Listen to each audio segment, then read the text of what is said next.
जोरदार तालियों के साथ स्वागत करें।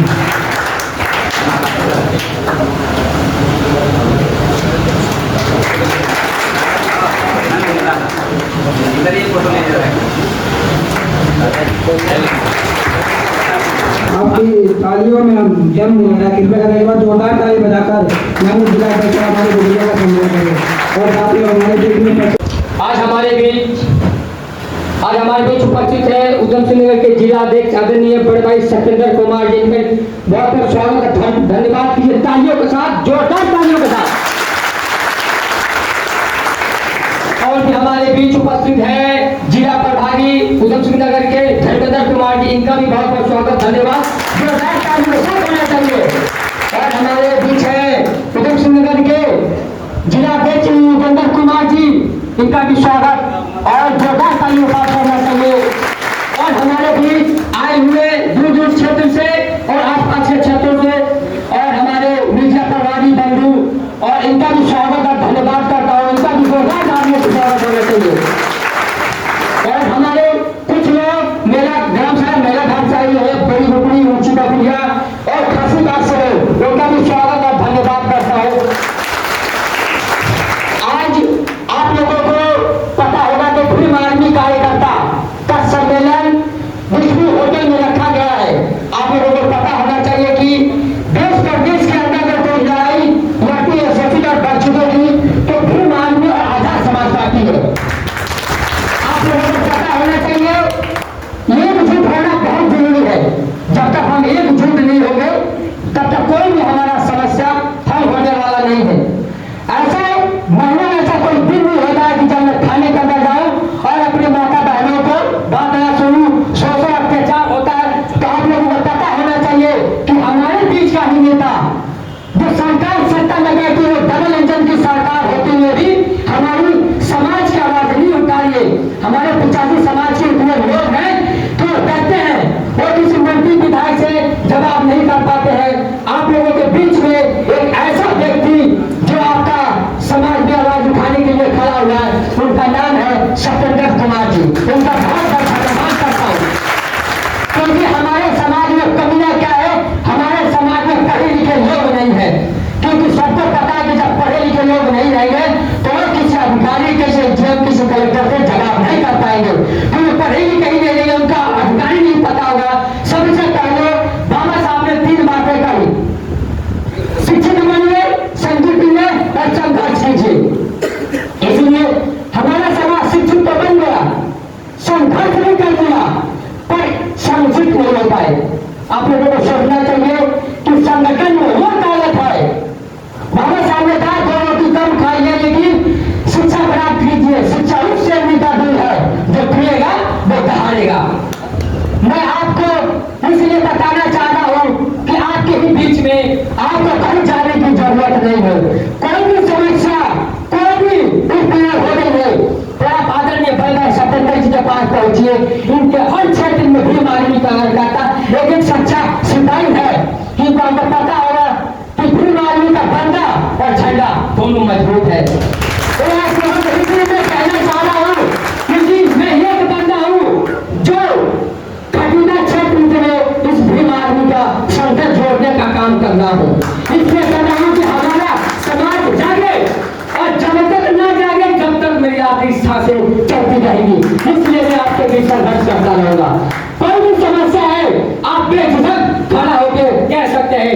आदरणीय बड़े सत्येंद्र कुमार जी कहते हैं, हमारे कुछ दूर से चल के आए धर्मेंद्र जी हैं, युगेंद्र जी हैं, ये सब आप ही के लिए संघर्ष कर रहे हैं। आपको पता होना चाहिए कि सरकार करने के बाद जब सत्ता में आती है तो वो सरकार अपनी मनमानी करती है। सब बड़े बड़े वादे करके जाएंगे पर आपकी समस्या कोई नहीं सुनेगा। आपको पता होना चाहिए कि ग्राम सभा खिलैया के अंदर हमारे विधायक होने के बाद, मंत्री होने के बाद, सरकार डबल इंजन के होने के बाद जब अस्पताल में एक डॉक्टर की लापरवाही की वजह से जब उस व्यक्ति का मृत्यु हो गया, किसी विधायक मंत्री ने उस पीड़ा को सुनने के लिए तैयार नहीं हुआ। मैं उस समय जानता नहीं था, इतना पता था कि हमारे आने बड़े सपन संघर्ष कर रहे। मैं गया, मुलाकात किया, इन्होंने एटीएम से जवाब भी लिया। एटीएम के सामने थी पुलिस प्रशासन को नाक में दम कर दिए और वही पुलिस प्रशासन से इनको जीत मिली और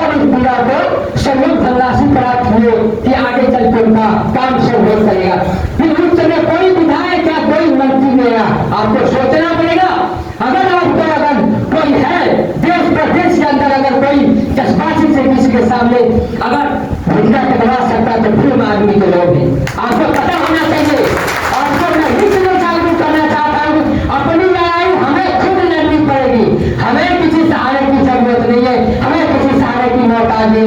बस जरूरत है कि बस आप लोग हमारे साथ बीमारी के साथ एक साथ संगठन में बना के रहिए।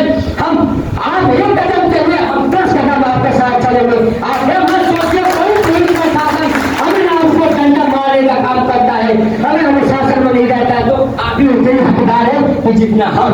अगर गलत लोग करता है तो हम उसके खिलाफ कार्रवाई कर सकते हैं। गलत हम करेंगे तो पुलिस हमारे साथ कार्रवाई कर सकता है। पुलिस थाने के अंदर जाने से सबसे पहले सोचिए, सबसे पहला अधिकार है क्योंकि थाने के अंदर जाइए तो कुर्सी खींच के उसके सामने बैठिए, बात कीजिए, क्योंकि हमारे टैक्स की दी हुई पैसा से उनको सैलरी वेतन मिलती है। आप लोगों को पता है हमारे कितने जीएसटी हमारे लोगों से करता है, पता नहीं होगा, क्योंकि पता करने के लिए आपको पढ़ना लिखना पड़ेगा, जानकारी होना चाहिए कि हमारी समस्या क्या है। अधिकारी जब बैठा है तो हमारे समस्या के लिए बैठा है। आप लोग जाते हो तो अधिकारी कैसे डंडा मार के बाहर भगा देता है, उसका हिम्मत नहीं है कि अगर आप लोग पढ़े लिखे रहेंगे, शिक्षित रहेंगे तो उससे जवाब सवाल कर सकते हैं। इसलिए मैं आप लोगों को भी यहाँ खटीमा भीम आर्मी कार्यकर्ता सम्मेलन के लिए मैं संघर्ष रातों दिन किया कि आप लोग चलिए, प्रोग्राम सुनिए। हमारे बीच में कोई मसीहा है, अगर कोई गरीबों का मसीहा है आदरणीय बड़े सत्येंद्र जी है, आप लोग उनकी वीडियो देखते हैं, संघर्ष भी देखते हैं, इसलिए मैं रातों दिन एक कर दूंगा।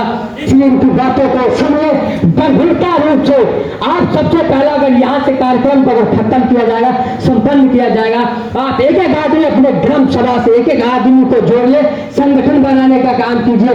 फिर मैं देखता हूँ कौन सरकार में बैठे हुए आप लोगों को काम नहीं करता है, सुनवाई नहीं करता है। मैं दावे के साथ कहता हूँ अगर जब हम भीम आदमी को खड़े हो जाए तो किसी शासन प्रशासन सत्ता में सरकार बैठे हुए किसी को चल बाल भी हम लोग बंद कर सकते हैं, लेकिन ये तभी हो पाएगा जब आप लोग एकजुट रहेंगे। संघर्ष आपको करना पड़ेगा, एकजुट होना पड़ेगा। हमारा समाज इतना बिखर गया है कि हम अपनी समाज को एकजुट नहीं कर पा रहे। आप लोगों को सोचना पड़ेगा कि देखिए हम युवा इसलिए युवा को जागरूक कर रहे हैं। सुबह से शाम लोग ये काम करने चले जाते, हम उनसे थोड़ी उम्मीद करेंगे जो पढ़े लिखे लोग हैं, जो युवा लोग हैं, हम उनसे कहेंगे कि अपनी खुद कमेटी बनाइए, जागरूक बनाइए, अपनी खुद लड़ाई लड़िए, फिर हम लोग आपको साथ देंगे। इसलिए हम बातों को धन्यवाद करता हूँ। जय जय जय जय जय भीम। सत्येंद्र भैया तुम संघर्ष करो, हम तुम्हारे साथ हैं। सत्येंद्र भैया तुम संघर्ष करो, हम तुम्हारे साथ हैं। सत्येंद्र भैया तुम संघर्ष करो, हम तुम्हारे साथ हैं। और हमारे सम्मानित साथियों से अनुरोध करता हूँ कि हमारे जितने आजाद समाजवादी के कार्यकर्ता और भी लोग बैठे हुए सम्मानित व्यक्ति, क्योंकि अपनी बातों को मैं नहीं विराम करना चाहता हूँ, कहने के लिए बहुत कुछ है, लेकिन हमारे बीच और भी लोग हैं अपनी बात रख सकते हैं। इसलिए कम समय में मैं टाइम को अपनी बातों को खत्म करता हूँ। जय हिंद, जय भारत, जय संविधान। बहुत ही शानदार राजा भैया ने अपने विचार हमारे बीच रखा। कहे तो एक तूफान सा आ गया हमारे अंदर। राजा भैया ने जिस हिसाब से अपने विचार अब हमारे बीच रखा, तो मैं आपसे धर्मी से निवेदन करता हूँ जोरदार तालियों से हमारे राजा भैया का हौसला बढ़ाएं और साथ में